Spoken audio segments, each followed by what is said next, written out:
Hello guys, so welcome back to my channel, and today I'm going to show you how to create a new temporary meeting in Zoom in an iPad. So first click on new meeting, and there'll be two options: video on and use personal meeting ID. So video on means that when you enter the meeting, do you want your camera to be on or off? And so I want it on, so I'm not going to change anything. Use personal meeting ID means that did you want to use your personal meeting ID or any other meeting ID. So I'm gonna choose.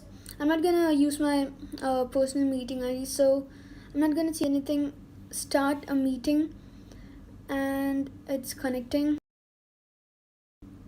And yeah, to hear others in the meeting, you have to connect to audio. So click on Wi-Fi or cellular data. And yeah, if you want other people to join your meeting, you can click on invite, or you can click here and send them the invitation link, or you can just tell them the meeting ID and passcode. So yeah, that's it.